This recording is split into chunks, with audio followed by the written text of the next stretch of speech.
I am so grateful to all the new Relax Your Grid superfans who have begun supporting this show on Patreon. Since Adam Hurt's episode aired in November, Kyle, David, Bennett, Lana, Emma, Gloria, another David, Clint, and Lee have all added their pledge. Thank you all so much. For just $2 a month, superfans get exclusive content like a secret video that no one else gets to see, or a Relax Your Grid sticker. Click the link in the show notes to join their ranks.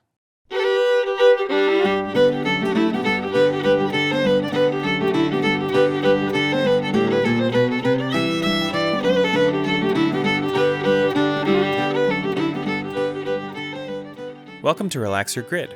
I'm your host, Matt Brown. If you listened to my interview with Bruce Molsky, you heard him speak glowingly of today's guest. Natalie Haas is a world-class cellist who is best known for her work touring with Scottish fiddler Alasdair Fraser. Together, they have performed around the globe and taught hundreds, well, probably thousands of students at camps in a variety of time zones. I've known Natalie for years, but it had been a while since we had caught up, and I was so glad that she could make the time for this conversation between legs of her tour with Alasdair. Natalie Haas, welcome to Relax Your Grid. It's so great to be here and to see you, Matt, after all this time.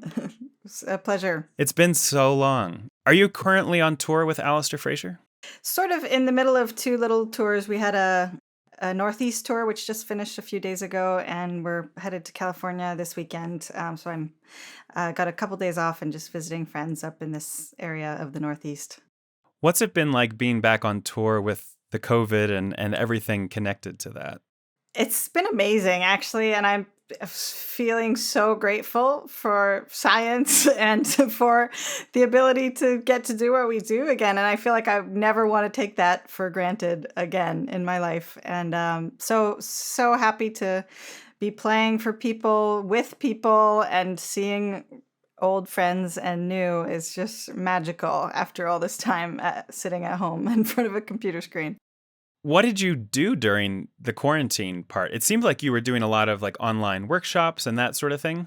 Yeah, and to be honest, that hasn't actually slowed down that much. Like I feel like that part hopefully is here to stay, and it has, you know, if one good thing has come out of COVID, it's that we still know how to connect our communities with music even when the live thing is taken away, and it can be a really useful learning tool for people, especially people that can't travel, like to come to fiddle camps, or it's a great way to keep learning at home on your own when you don't have another option. And so yeah, I've done a lot of online teaching. I was doing that at Berklee when they went online after spring break last year, and been doing a lot of workshops and other random teaching stuff online, and have really enjoyed it, actually. It's been a nice way to keep our community alive and connected. Yeah, I have found the same thing, and I feel like I've met more people during COVID because I haven't been touring as much, and even before that, and so I feel more connected thanks to the workshops and online learning than I had been in the year before that, at least. Totally.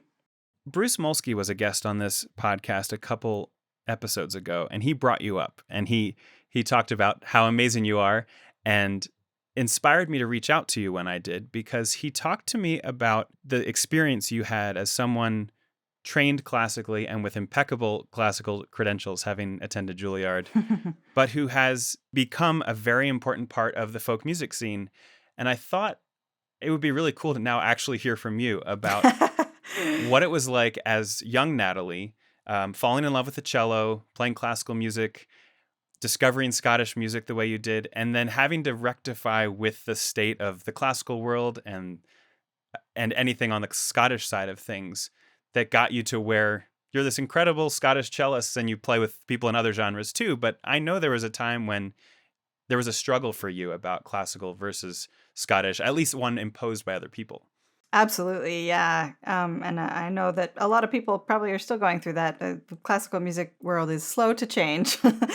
And it's not, no criticism against them, but I'm so honored, first of all, that Bruce put me in that category, and he's been a huge hero of mine all my life, and well, since I discovered fiddle music anyway. And yeah, I started with classical music because that was the only option, for especially as a cellist. I feel like fiddlers have more paths open to them from when they start, but cellists not so much. It's like if you want to get trained as a cellist, you study classically, and you get set up with a good foundation of technique on your instrument, and just being able to produce a good tone, and all of those things are so useful. So I am so grateful to have had that. And then I discovered fiddle camps, shortly thereafter. And that's where I met Bruce. And obviously he had a huge impact on my sister's life. And he's always just been just such a friendly mentor type to both of us, honestly. And I've loved playing with him over the years, and just one of the best human beings on this planet. Anyway, so yeah, I discovered the fiddle camp scene, 2 years into my Syzygy training, and having the Syzygy training was actually really helpful for that, because it does encourage the ear learning as well as written music. So having had both from the beginning really helped me in my life in music. And yeah, just I was kind of floating by on the classical stuff. I was enjoying it, but I don't know that I would have gone into music not having discovered that fiddle camp community and the music itself. So I was 11 when I went to my first fiddle camp, and I started playing at age 9, and I discovered this whole other world out there that I had no idea that even existed. And it changed my life, as it did for many people who came through that Valley of the Moon Scottish Fiddle Camp that Alasdair runs. And it has Scottish music in the name, but it's not just about Scottish music. That's kind of the overhanging umbrella traditional music that brings in other genres too. So I was exposed to fiddle players from all over the North Atlantic world kind of as a kid, and was very grateful for that. And I ended up going down the conservatory path just because there wasn't really another option aside from Berklee College of Music, which I was kind of considering. But then I got into Juilliard, and I was like, this is a one-time thing.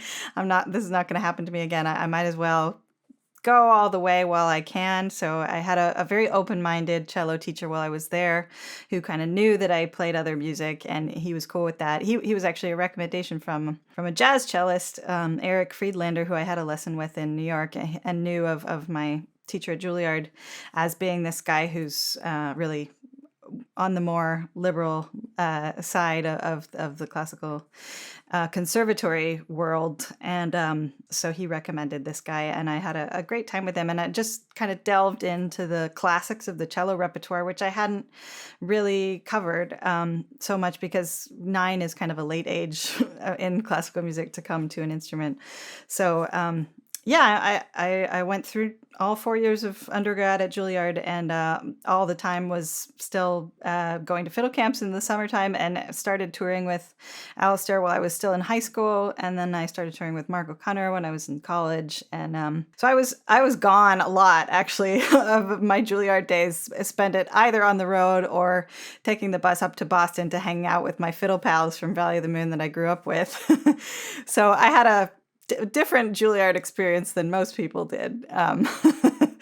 But the two kind of coexisted for a while for me until I finished conservatory. And then I was just like, I'm going to devote myself fully to fiddle music, because that's where my heart belongs and really, truly lies.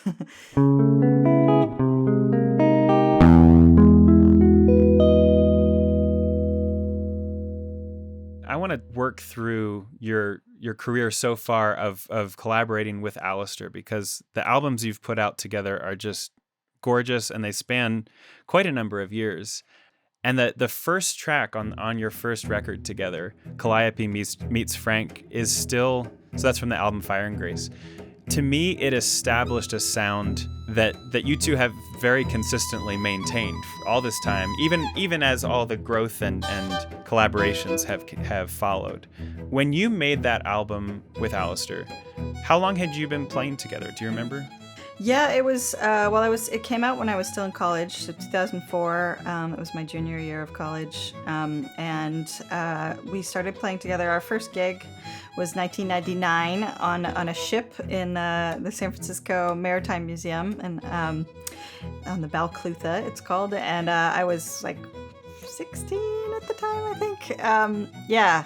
So, we were doing mostly local shows when I was still in high school, and then he took me to Scotland for the first time for the very first North Atlantic Fiddle Convention when I was 17 years old, just after I'd finished high school, and that was kind of the beginning of our touring life together. But it wasn't constant because I was still in school, so we didn't really start going full time until after I had finished school. But I'd sort of grown up at his fiddle camp, so kind of had been imbued with a lot of the musical ideas that he expounds, and also kind of in his San Francisco Scottish Fiddle Club. I was a teenager in that, and we started kind of performing together through that group. And the album, I think I was being very heavily influenced by his musical ideas at that point because I was still a student. But I had met Daryl Anger at that point, so I was chopping, and I was looking for new ways to express rhythm on the cello as a traditional instrument. And I was just soaking it all in. I was still, I guess, 2004. I started teaching at Valley of the Moon in 2001, I think, or 2002. And I had no idea what I was doing really, because I had been a student up until that point, and I, still was learning and kind of creating my sound. So that album was kind of a long dream for him of getting the cello back into Scottish music because it had been there historically in the 18th century. But we weren't really going for that old sound. There's a few of those tracks on there that are like the slower pieces where I think I am actually playing the original bass lines. But for the faster tunes, I was still kind of finding my way through how to use the cello as a rhythm instrument for backing up fiddle tunes, and so that was the beginning. That's so cool, because having seen you two perform in a variety of venues over the years, when I listen back to that record, it already sounds like you have an established sound yourself on the cello. But to know that was still so, like, in the formative years of this, did you, besides Daryl's influence coming from the violin and chopping, did you have a cello model outside of yourself for, like, this is someone to listen to or be inspired by when playing with Alasdair? Yeah, absolutely. I mean, when I first came to Valley of the Moon, there was a cello teacher, and that was the reason I went, because it was Abby Newton, and she's fantastic. And then I met Rashad through Valley of the Moon. He came just as a guest for like a day or two, and my sister was playing with him in Daryl's band at the time. So, and he lived in California, not too far from where I grew up. So I had a lesson with him, or two lessons with him, and he was definitely a big influence. But it's funny how you can learn from somebody when you're young and then take on all of their ideas, but then come out sounding completely different from them once you've kind of established your sound. But I was very inspired by him, but we were very different players. And very different people too. Yeah, well, that's for sure. That makes so much sense. So what I'm hearing is that the original Natalie Haas sound that we know and love is like maybe not equal parts, but parts Daryl Anger and Abby Newton and Rashad Eggleston, and then what Alasdair might have said to you, and then what you added yourself. Does that seem like a fair stew of? A sort of, yes. But then there's also the element of learning from other instruments, and that was really key for me because there weren't that many cellists doing what I wanted to be doing. I would be kind of listening to what the second fiddle was doing when they were not playing the melody and trying to copy that. And I think I did a lot of that, like listening to people like Laura Risk and Hanukkah and, people at Mark O'Connor's camps. Because there weren't so many cellists playing that way, I spent a lot more time listening to fiddle players. So you referred to in the composed repertoire of Scottish music that there were bass lines written, or are they specifically cello parts that were written and preserved? They are, and they might have been played by a harpsichord as well. But it does say on the frontispiece of these manuscripts that it's for cello or bowed bass, they would call it. How typical was it historically for a Scottish music group to be just one violin and one cello? That's what it looks like in a lot of the sort of paintings and woodcuts from that time, that you see a cello and a fiddle, and often it's like a really famous fiddler like Neil Gow and his brother Donald played the cello, so they occur in a couple of paintings, and there's like a piper off in the corner. So it was definitely used in dance bands at that time and drawing rooms. Probably equally, these musicians would have been playing for high society events and the rural kind of barn dance kind of things too. Awesome. Nowadays, how common is it for you to see at the camps or just out in the world with Scottish music for you to see cellists playing with fiddle players? Is that a lot more common now? So much more common, and it's so great to see, and it's just like kind of hard to believe. But yeah, the fiddle camps have blown up. Lots of cellists, like we've had to expand our cello faculty at all of them to account for the number of cellists that come. So I think there's about 30 cellists. Sometimes I think the most we've had is like 35 or something, to Valley of the Moon and our course on the Isle of Skye in Scotland. So yeah, it's very heartening to see all of these new players up and coming, and actually, a lot more cello being used in trad music in bands too, in professional contexts as well as the amateur in the fiddle camp world. In Scotland, especially, I feel like there's a lot more of it you hear nowadays. That's so cool. Well, you've had a large impact on this music.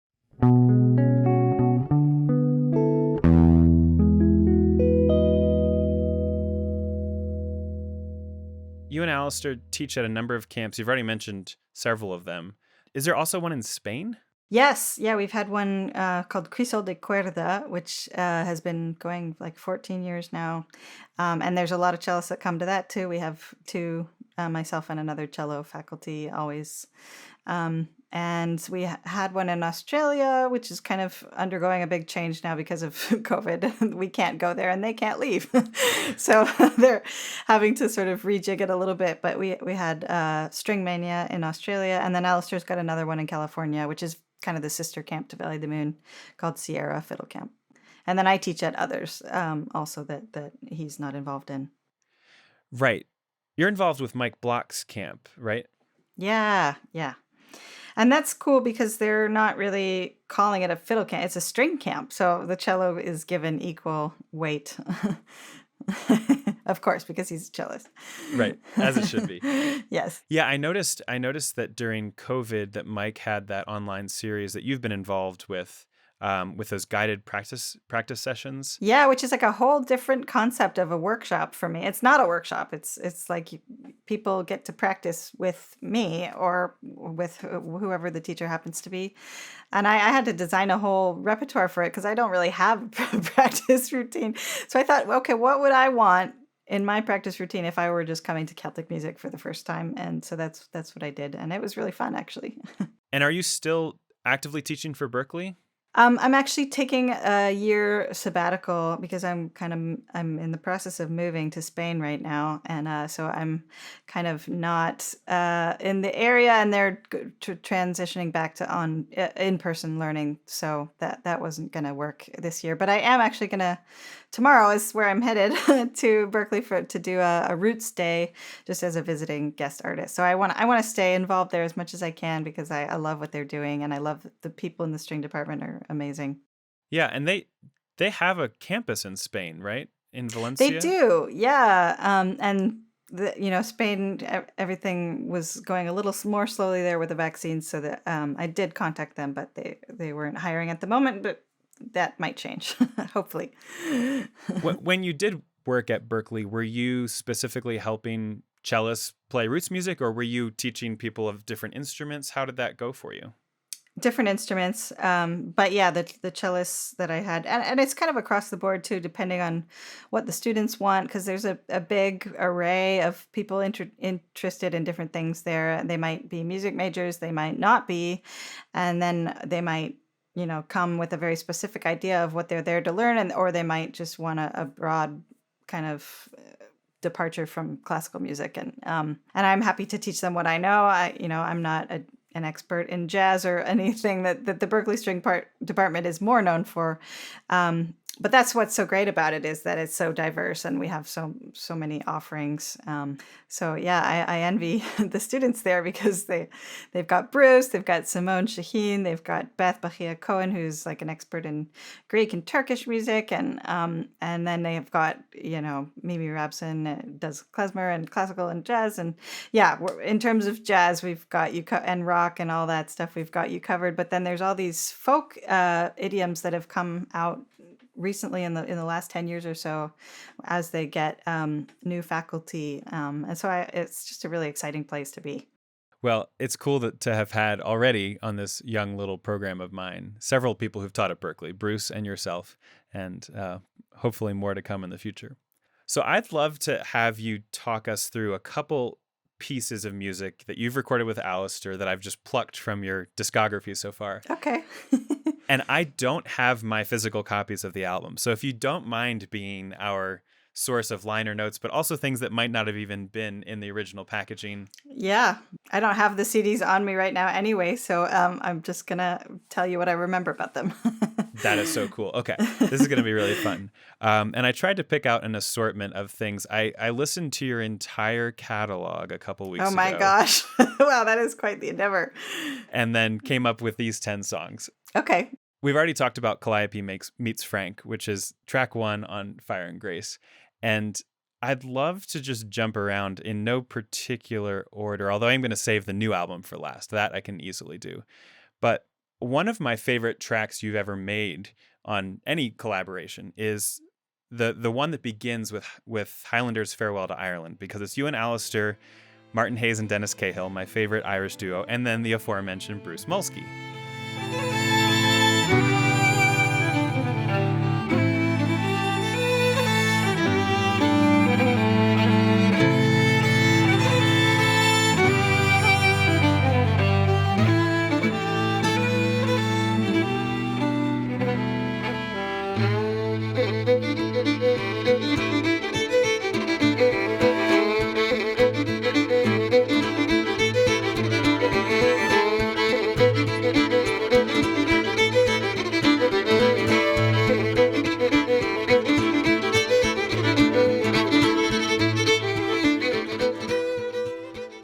Could you tell us a little bit about how that collaboration between the 3 different groups, old time, Scottish, Irish, came together, and then anything you remember about actually making that medley? Yeah, absolutely. So we had a band, and it was kind of led by our various agents. The band was called Highland, Heath, and Holler, so you can see why that would be like a concept that an agent would come up with. So, but anyway, it was led by them, but then musically we just hit it off, and it was so fun to kind of try and find the common repertoire between these 3 cultures, and that was kind of one of the seminal pieces that is shared by all 3. And so it was a Strathspey starting out, which Robert Burns actually used to write one of his songs to, called Highland Harry. And there's actually some classical composers who took that on and did arrangements of it, Beethoven. And then it made it across the pond. So it's called Highlander's Farewell to Ireland. So the Highlanders were in Ireland and probably fighting, or I don't know what they were doing there, but then they left. And made it over to the States and Canada, I think. The Irish version is actually called the Killarney Boys of Pleasure, and it's a reel. So it's transferred from a strathspey to a reel as it crossed between Ireland and Scotland, which are very close, actually. Especially Donegal and Scotland are the closest, and they have a lot of common repertoire. And anyway, the Killarney Boys of Pleasure, you can tell that it's the same melody. And then Bruce then plays his version of the old-time version of the Highlanders' Farewell as a hoedown.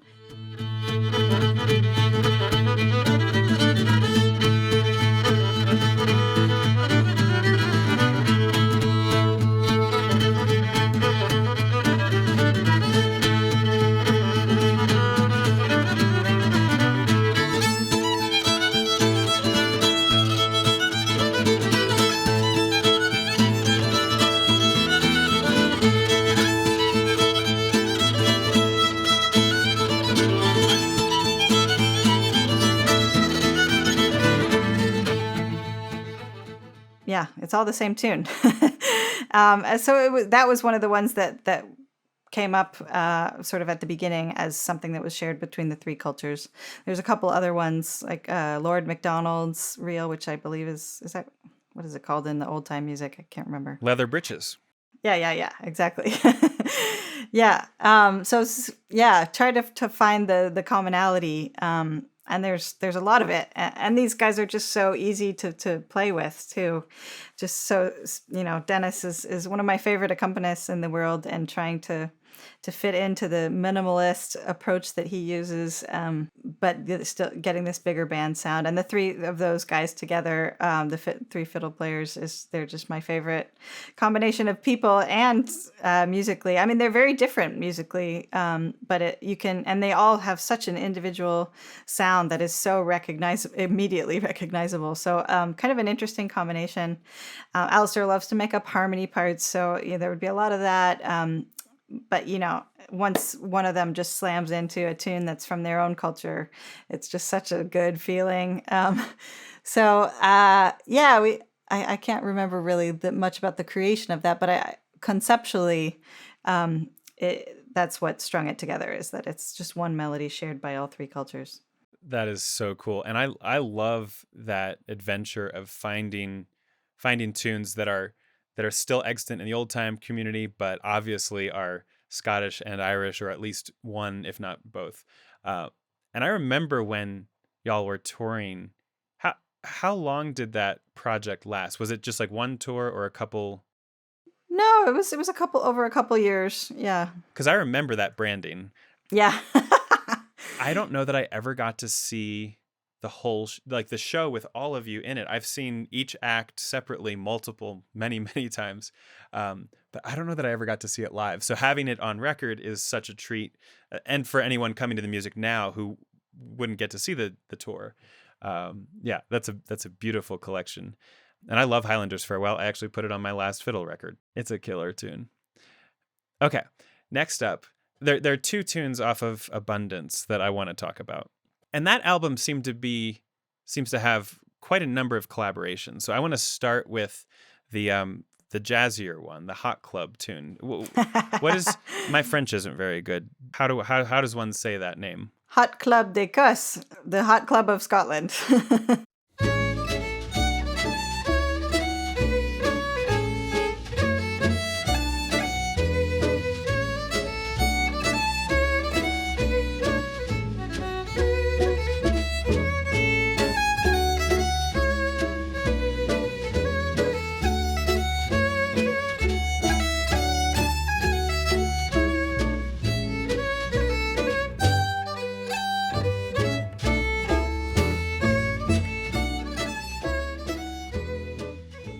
That was actually a commission that Alasdair got from a dancer friend of his, a Scottish country dancer. She's been coming to fiddle camps forever, and she's part of the committee of the two Californian ones. And it's a strathspey with a kind of a Django and Stefan feel to it. So the tunes themselves are they sound like they could be trad fiddle tunes with a couple like harmonic spots that are kind of interesting. So yeah, we really went crazy on the inviting guests and doing overdubs on that record, and that was really fun. It was a totally different studio experience than just the two of us.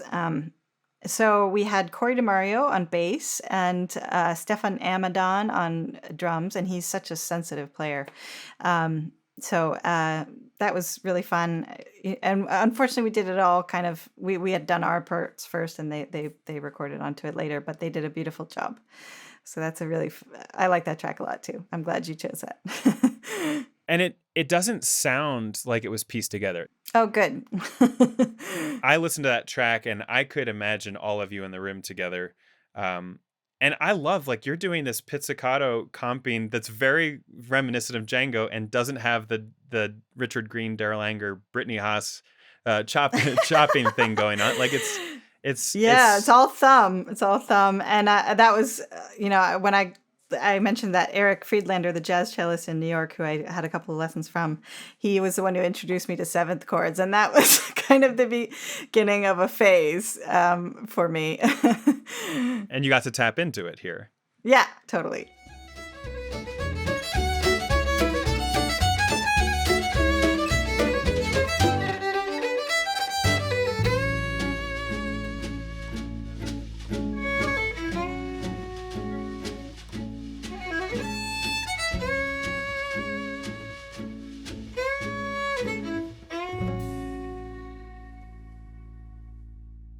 The other track off of Abundance that I want to talk about is the one that features Dominic Leslie, who's now in a band with your sister, Hawktail, and the tune is called Les Jumeaux. Can you tell us about that one? Yeah, that's part of the same dance suite that Alasdair wrote for that good old friend of his. And Les Jumeaux are the twins. They're her two boys who grew up at Fiddle Camp since they were babies. And so Ian and Will Muir are their names. And they're Will especially is a huge part of the Fiddle Camp community, and he's just a great guy. Alasdair wrote the tune. I'm not really sure how he was trying to express that twin concept in that, but I know it does change time signatures a lot. It's kind of a jig, but it changes between a 9/8 and a 6/8 a lot. And we were so lucky to get Dominic on this recording, and I love what he did with it. I at the time, he wasn't in Hawktail yet, and I knew him from working with him at Berklee, actually, and just one of my favorite mandolin players, and he did a beautiful job.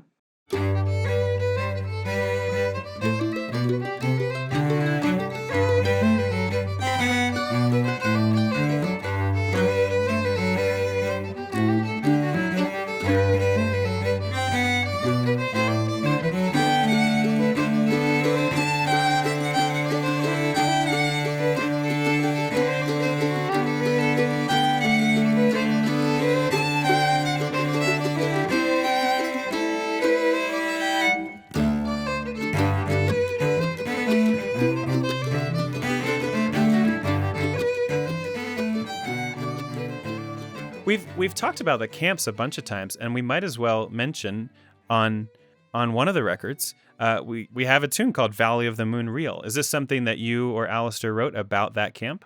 Yep, Alasdair wrote it, and it is in tribute to the Valley of the Moon Scottish Fiddle School, which has been going since 1984, I believe. So it's one of the oldest fiddle camps in the country.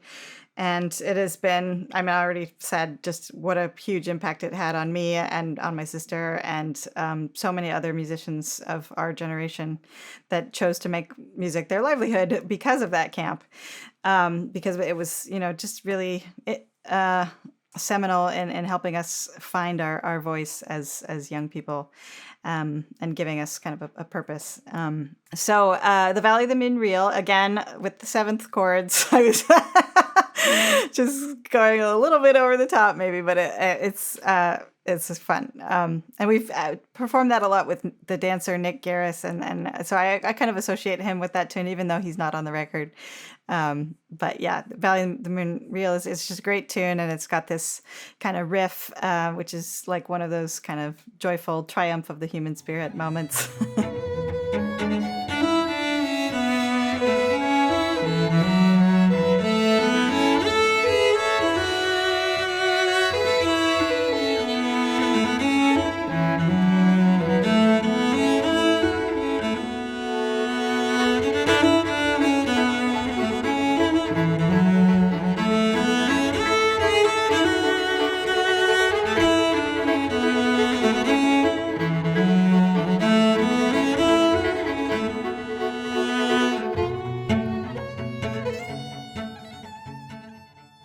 I remember hearing about Valley of the Moon, and when I first heard about you and your sister, I grew up on the East Coast, and so I went to other fiddle camps. I went to the Swannanoa Gatherings Old Time Week. I went to Jay Unger and Molly Mason's Ashokan, and had, I think, a similarly formative experience as you two had, and many have had, on the West Coast with Alasdair's camps. And I have now, as a teacher, started sending my students in either direction, depending on what coast people are on, like to send young students to these camps to just give a chance. I think there's nothing that replaces an immersive week or long weekend where you can just really, you don't have to be ashamed of loving whatever kind of vernacular music, and you meet other people who are equally excited and have no shame whatsoever about You're with your people. fiddle tunes. Yeah. Yeah, exactly. So for anyone listening who hasn't yet gone to camp like what we're describing, do it. Many of them are for people of all ages. So adults can do it as well as kids. Sometimes the kid, if you're young enough, you have to be chaperoned. But my mom came with me the first couple of times and she loved it. She'd go off and sightsee and then go to the square dances at night and listen to the concerts and the jams. Nice. So it's a very wholesome. Sounds very familiar. My mom did that Yeah, too. yeah. It's a very family friendly experience that, like you say, it has changed a lot of our lives, this sort of thing. So we've spoken about your sister Brittany a number of times, and I think I met her before I ever met you, but I heard about you and then I got to hear you play with Alasdair many, many years ago.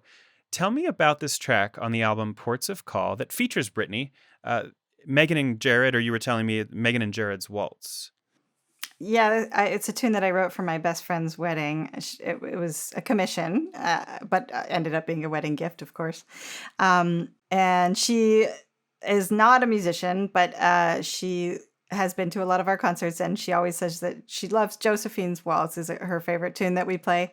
So I was going to try and write her something that was reminiscent of that, and the kind of one of the defining characteristics of that tune is that the A part has 3 phrases in it, which is unusual. So I wrote a tune with the 3-phrase A part as well. And that's called Megan and Jared's Waltz. It's in F, one of my favorite fiddle keys. And then we go into a tune which has become a really popular session tune in Scotland called The Cavers of Kirkcudbright, but by Mike Vass, who's one of my favorite composers and multi-instrumentalist. And yeah, we just want to play with Brittany whenever we get the chance because she's just the best. She makes everybody sound better, and she's amazing at what she does. So yeah, that was another overdub situation. We recorded her actually in my parents' house while we were probably on tour there, and she must have been there for some reason or another. But yeah, she just did a couple of takes and she nailed it and came up with these beautiful second harmonies. And yeah, she's the best.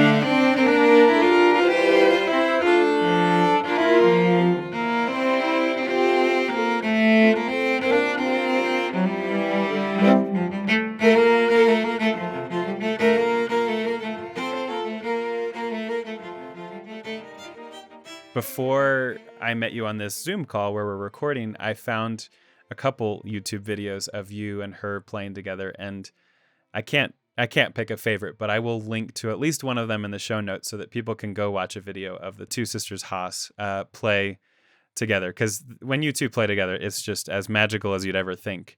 When people think about like brother duets and sister duets for singing, it's the same with the string parts.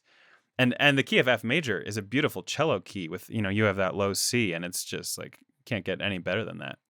There is one tune that I wanted to ask about purely because of the name. There's one on the album In the Moment that's called Trip to Pakistan. Does this refer to an actual trip that was made? It must be. It's not one of our tunes. It's written by an Irish flute player called Niall Kenny, and I think it was a tune that was made in the more innocent times before all of the tumult in the Middle East was going on. So I think it was written probably for an actual trip that he took there. And it's a great tune, and it's become one of the kind of session classics.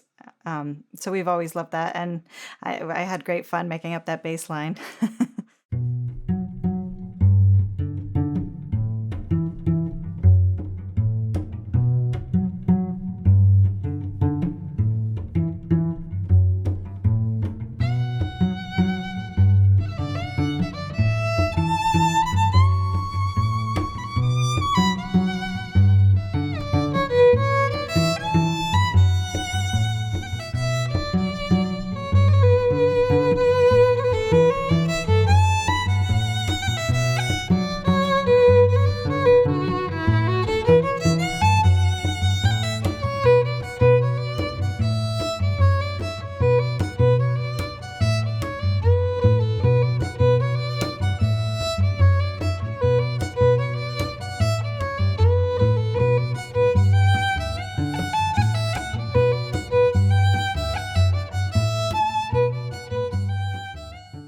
Well, that brings us, that's my little survey of a slice of your repertoire from before the latest record. But I wanted to end the episode by having you tell me about the newest album, and then we have a couple different tracks that I selected. But what's the name of the record? Yes, it's a hard one to pronounce. It's called Syzygy. And we chose this word because we had heard about this concept of sort of astronomical beings coming into alignment. And it's actually usually referring to three things. That's the astronomy meaning.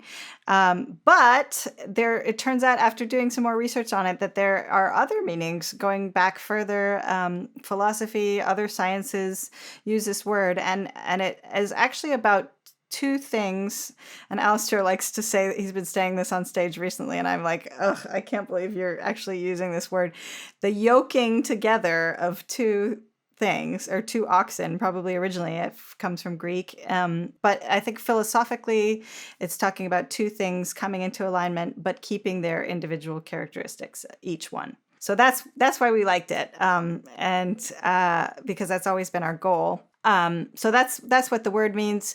The album is all original music, and it's kind of like I've been writing tunes sort of sporadically over this whole time that we've been playing together, but very sporadically. But in this album, we were really going for equal collaboration, and so it's half my tunes, half Alasdair's tunes, and we arrange it all together. But the melodies are kind of half and half.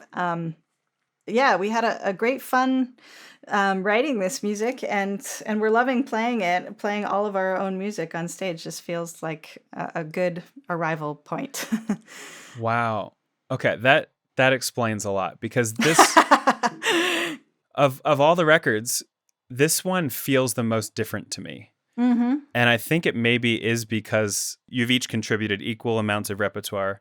It also, strangely, or kind of incredibly, it also, to me, feels the most varied in terms of the kind of music, even though it's half Natalie, half Alasdair, and then the yoking together. Yeah.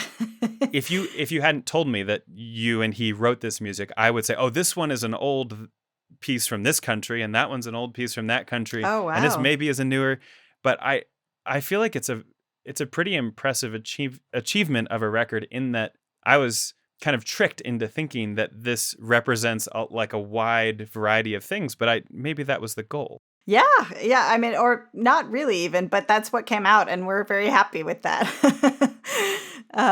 And we've had a lot of feedback from friends, and they're saying that I'm really hearing your chamber music influences come out here, and that's kind of always been the goal, is to, the Fire and Grace was full of this flamboyant energy, like, trad tunes played fast and exciting, and we love that. We always will love that. But we're way more interested in kind of sophisticated arranging and writing, and trying to write not tunes so much, but suites and things that have more of a journey. So that was the goal. You have achieved that goal. It's a beautiful record. And before I ask you about the three tracks that I picked out, it makes me think, have you two ever had a chance to like score a ballet, or like work with a bunch of dancers or a theater company? Because it seems like this is that mindset would fit really well with like other forms of art as a Yeah. Yeah, we have done works with some dance companies before, and mostly more trad stuff, or people who are also interested in modern stuff, but they've used our pre-existing music to choreograph whatever it is they're doing. So no, I would be really interested in doing that in real time with a dance company or a theater company or whatever. If there's any choreographers out there, I think someone could literally just choreograph this entire record. That would be fun for us. Yeah. Okay, so the first one I'm curious about in particular is one with apparently a Norwegian connection. Can you tell me about that one? Yes, I think is this the opening cut on the album? It's A Lien of Ålesund, and I'm sure I'm pronouncing that wrong, but it's a tribute to Annbjørg Lien, who's one of my favorite fiddle players, and I listened to her so much as a teenager, and that was because she was coming through Alasdair's camps again with all these influences that we were getting at the camps. So she's just amazing and such an inspiration, especially as a woman in trad music. She's one of the leading lights. So I had this one album of hers called Prisme, which came out in the late 90s, I think. And there was one track on it which I loved called Flutteren or something. I'm not sure how to say that either. But it like changes time signatures all the time, but it's this gorgeous melody. So I was kind of writing a tune with that one in mind. But I was just going for the concept of trying to make a melody sound musical, but still changing time signatures a lot. And the B part is drastically different, and there's a C part as well. And so hopefully I've sort of achieved what I was doing without making it sound too much like hers. It's so cool. And I think you're right that if you're in danger of sounding too much like one thing when writing a fiddle tune, just make sure to add extra parts so that at least one of the parts is far enough away from the original.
I love her music, and I'm so glad to know that this is a tribute to her. I don't even know where. My dad was an omnivore in terms of buying folk music CDs. Even though we were mostly an old-time music household, we'd get, Abbey Newton CDs, and all these things would come into our house. Oh, yeah. And there was an album of hers, I'm forgetting the title, that was definitely part of the rotation for me in the 90s as well. Okay. I think I can pronounce this next one. It's called Toll House Tumble.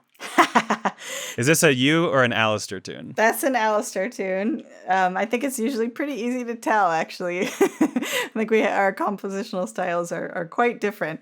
But anyway, it's a waltz that he wrote. I think for the longest time it had the working title of Soundcheck Waltz because he started writing it during a sound check. And I'm not sure where Toll House Tumble comes from, actually. You'll have to ask him that. But it's a crazy tune, harmonically speaking. Just kind of he uses a lot of like harmonic minor scales. I think he likes that sound a lot. But it's changing keys a lot too, which is sort of definitely a departure from all of this drone-based music that we play most of the time.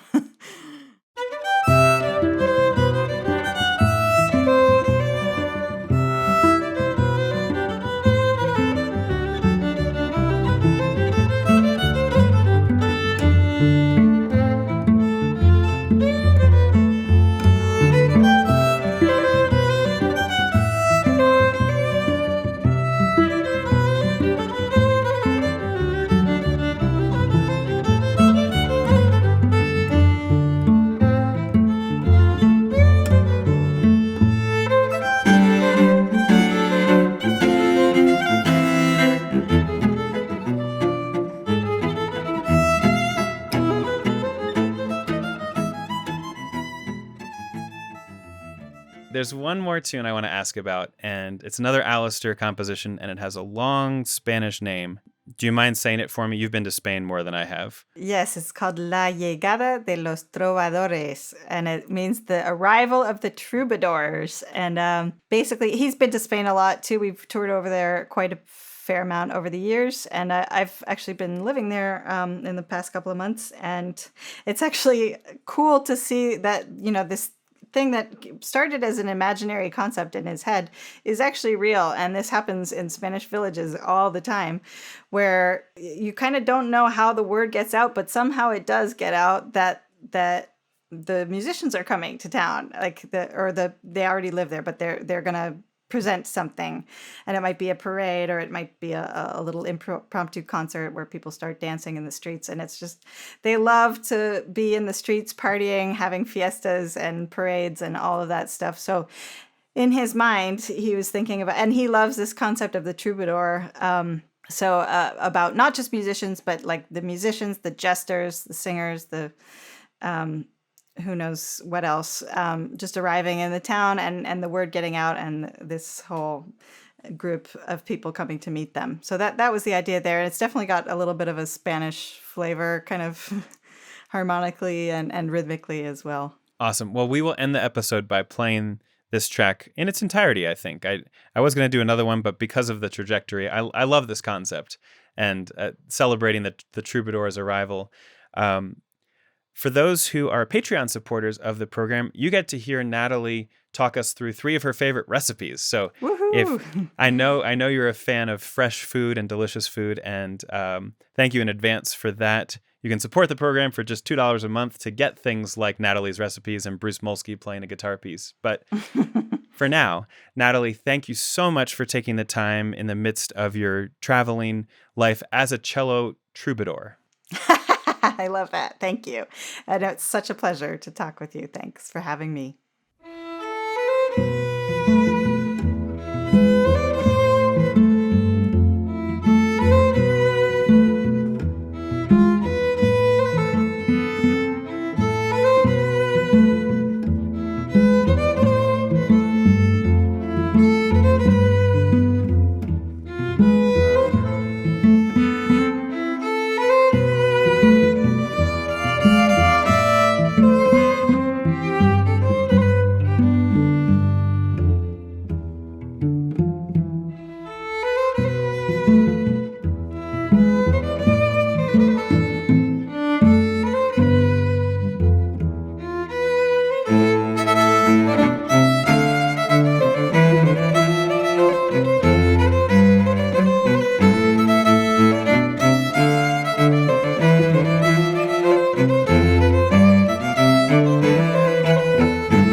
Relax Your Grid is produced, edited, and mixed by me, Matt Brown.